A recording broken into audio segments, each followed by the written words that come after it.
Good afternoon mga kakabsat. Dahil wala namang kaming pasyente diyan sa labas na naghihinday, agahan din natin nagmang-lunch ngayon. Today is April 3rd, 2025. Ito ang ulam natin. Oh.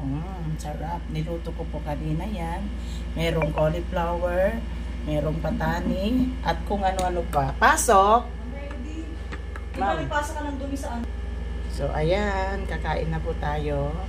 Magla-lunch na po tayo ngayon. Ang niluto ko po ay cauliflower, patani, may alukon, may eggplant din yan. Kung ano yung inulam ko kaninang umaga, yun din ang ulam ko ngayong tanghali. Pero ngayon, meron po akong dalang ito. Yan. Tapos meron akong papaya. Ito yung pinili ko ngayon, tsaka itong rice. Ang rice ko is 15 pesos.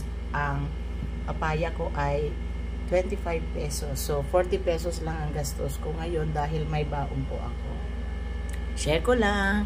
Yun lang. Thanks for watching mga kabsat. God bless everyone.